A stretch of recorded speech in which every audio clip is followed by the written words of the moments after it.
Yo, what's up everybody? Welcome back for an episode of Into the Flu. In today's episode, I want to talk about proxy cards. So a proxy card, for those of you that probably already know, we chat a lot about proxies in the Discord, and a lot of people are kind of having conversations with me about proxy cards. But for those that don't know, a proxy card is essentially a card that is used to substitute a card, and in this case, the Harry Potter trading card game. So it's used as a placeholder. It's used in lieu of a real card. People use proxies for all types of reasons. Sometimes the card is a little bit too expensive. Like in this case, we've got Dobby's Disappearance. And where is it? Here we go. So like in this case, we've got Dobby's Disappearance, which is pretty expensive. And I have Dobby's Disappearance in my collection.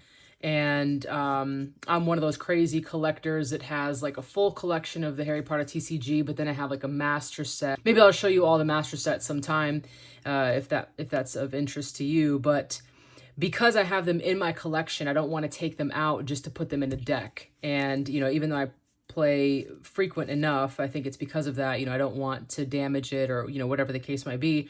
But, you know, at one point, you know, this card alone was like $1,000, I think, as ridiculous as it was, like a foil. And then I think you can still find some on eBay right now for a few hundred. So you might not own that card. You might not want to use that card even if you do own it because of how expensive it is, and you keep it in your collection and it's pristine and stuff. You don't want to use it in your deck where you're kind of like, you know, messing around with the cards and shuffling them and doing all this kind of stuff. You don't want to do that, you know, with a card that could be a couple $100.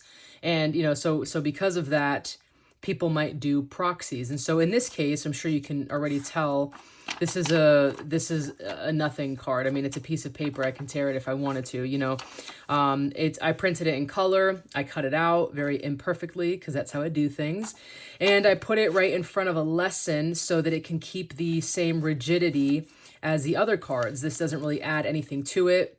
If I put this in like randomly in the deck, I wouldn't be able to, like, you know, feel that it's different or something. That was really lucky. But I wouldn't be able to feel that it's like any different, you know, from any of the cards. It would just, you know, kind of be a matter of, like if I did, oh, where is it? If I did print it on like card stock, like paper, it would have to be the same width as this. And, you know, it's just one of those things where like, it doesn't make that much of a difference to where I wouldn't be able to figure out where it is, you know, or cheat or anything like that. You know, it's just one of those things. This is a second type of, a cooler card, obviously, a second type of proxy that I do, that says Mandrake in my serial killer handwriting. And, this is oftentimes meant to be like a placeholder that I'll put in a deck. I'll write it on a piece of paper, again, put it, you know, with a lesson that I have a million of. I'm sure we all do. And this is just kind of helping me to figure out if I want to keep this card in the deck. So I'll play with it a few times, and then eventually I'll print it like I did the Dobby's Disappearance. Or if I do have a couple spare, you know, rares, and I'll just add them to the deck. Sometimes I get a little lazy and I end up just putting the deck away when I'm done playing, and then I don't replace it. But I have quite a few decks that have proxies, and that's okay. This is a Madame Pomfrey proxy. So, you know, this is another Dobby's Disappearance proxy. I think I have 3 or 4 of them in here. But like I said, you know, this is just nothing. And the cool thing is, if somebody were to steal this deck, or if I were to lose it or something, you know, they're not going to be able to take this proxy that I've made and sell it as a Dobby's Disappearance. You know, like that's one of the things that I at least try to do when it comes to printing the proxy cards. I want to make sure that when I print the proxy, it's not so realistic where I have a back on it that's like the Harry Potter, you know, the actual Harry Potter trading card game back.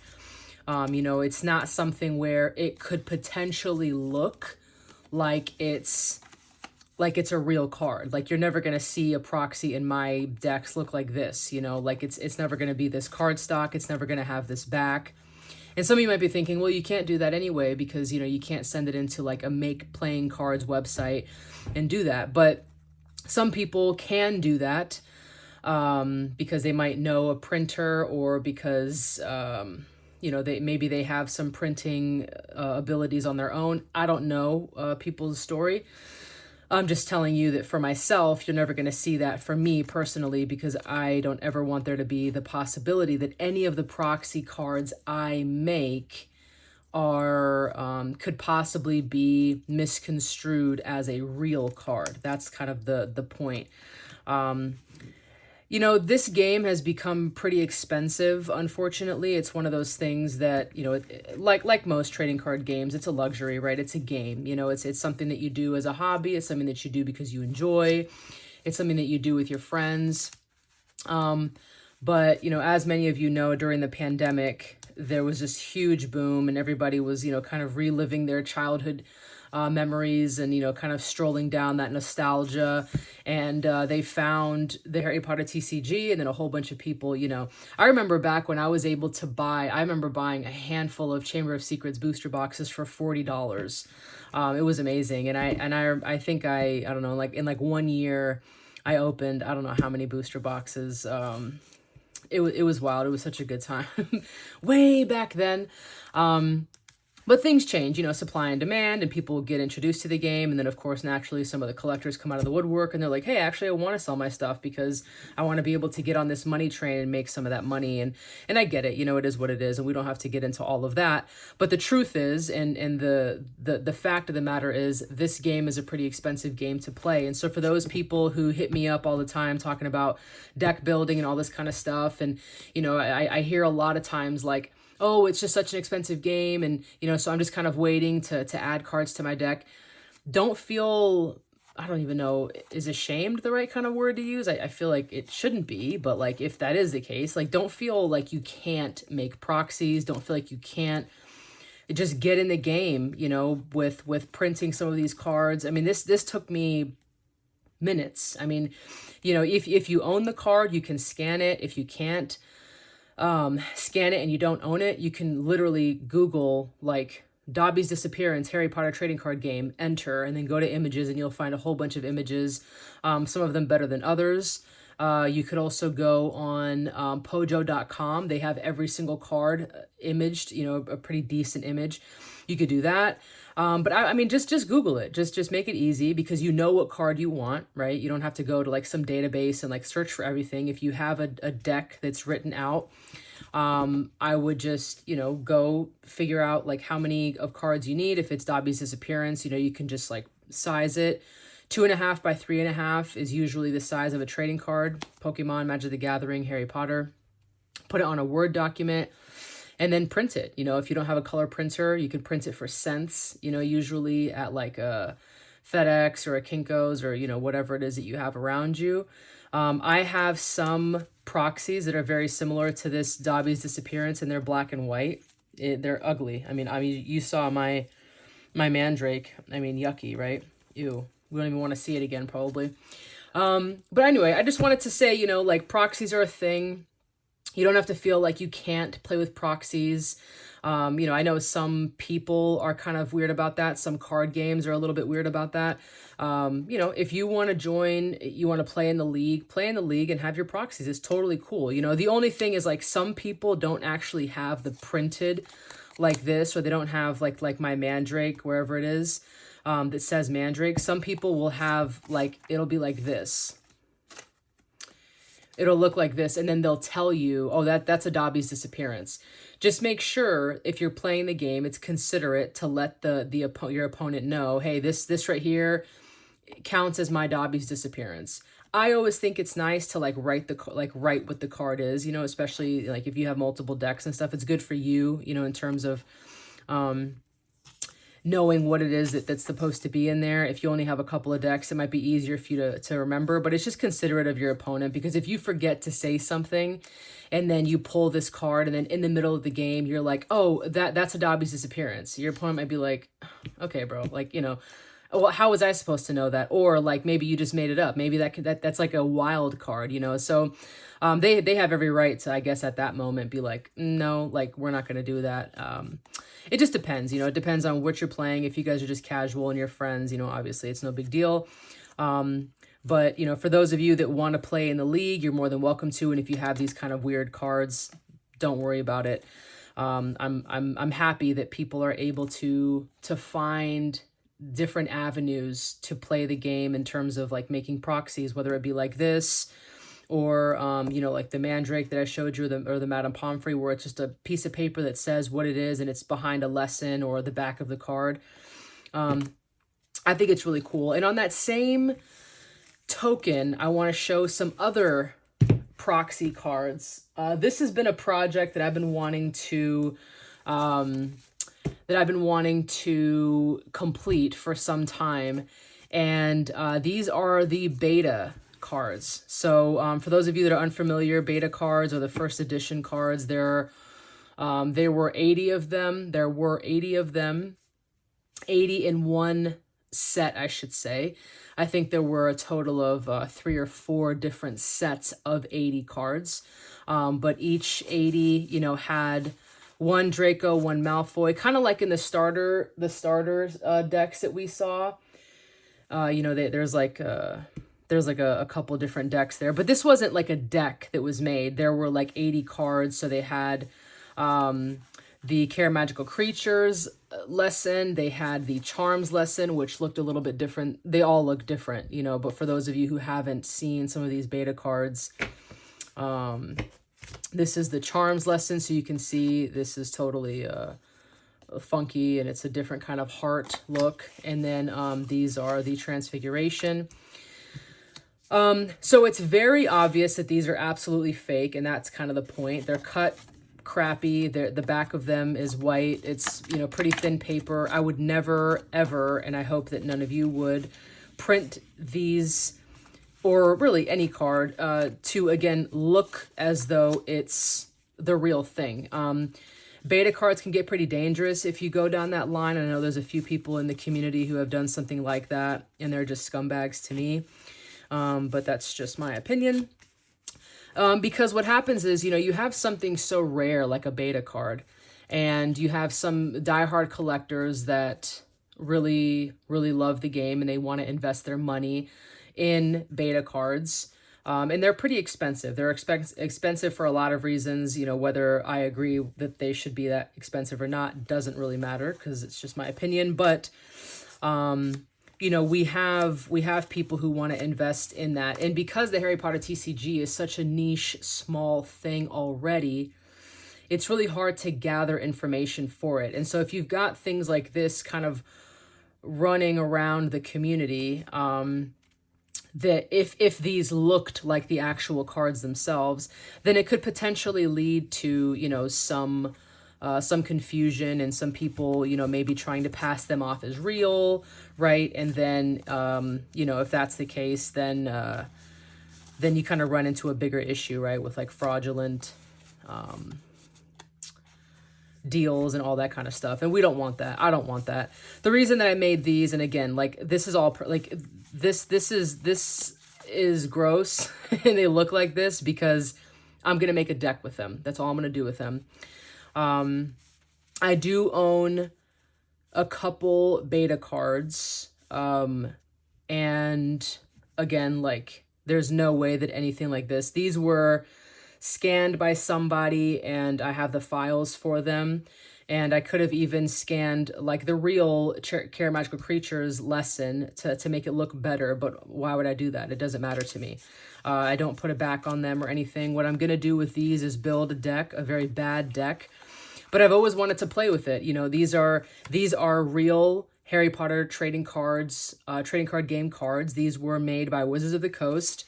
They definitely did not do much else with them, of course, because this was like the prototype, if you will. This is what the card game looked like before it looked like this. These were the cards that we knew of during like the beginning stages of the game. And then they kind of upgraded and changed things and found more artists and all that kind of stuff. And like that's it. That's it. And that's why we have what we have now. But I just think it'd be super cool, to build a deck with these. I'll sleeve these cards up and, I'm going to play a deck. I'll play a game with Doug on our Renovate gameplay. For those of you that haven't tuned into that, please please tune in. Renovate is the Harry Potter trading card game podcast that Doug and I host. And we chat everything about the game, and then we have our gameplay on Fridays that usually comes out. So anyway, I just wanted to show, these are proxy cards. They also, substitute, if you will, for the actual beta cards, which are super rare and very hard to find. And if you do own them, you're probably not going to put them in your deck. If you won't put a Dobby's Disappearance in your deck, if you only have one or two, you're definitely not going to put a beta card in your deck because there's literally one or two in existence, right? So anyway, I just kind of wanted to show, this is like a funky little project that I've been wanting to do for a while, is to just, print some of these.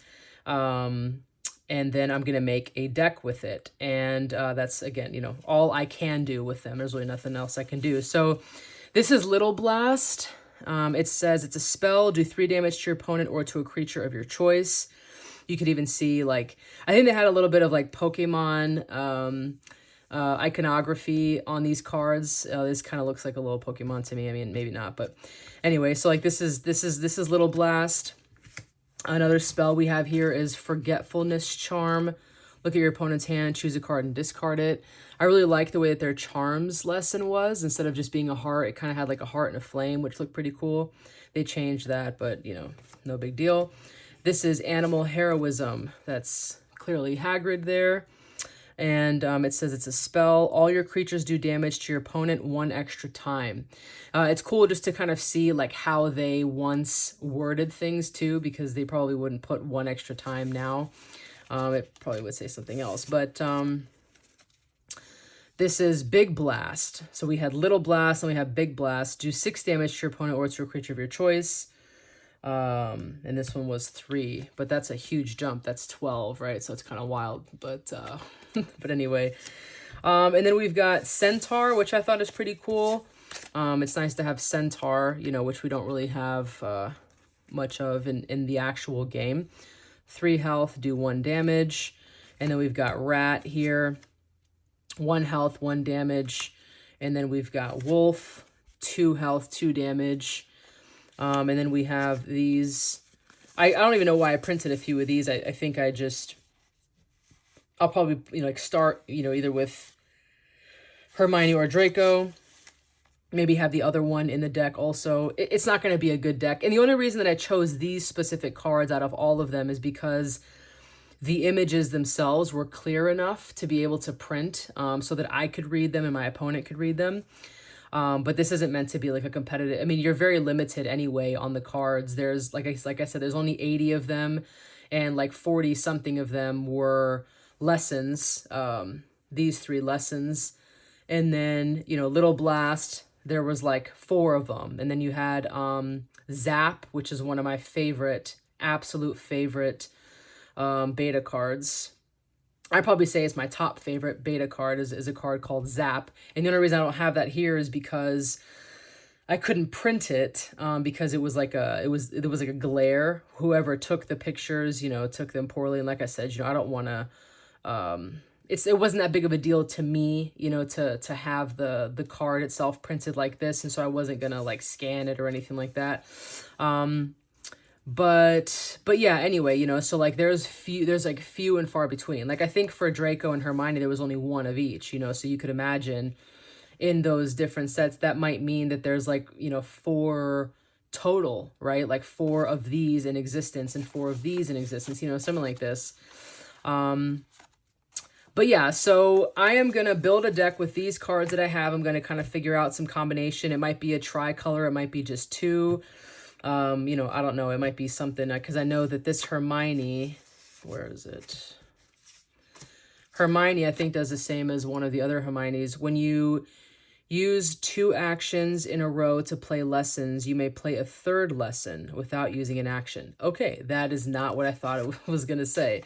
Draco says, you may use an action to discard 2 cards from your hand and look at your opponent's hand, choose a card and discard it. Okay, we know that.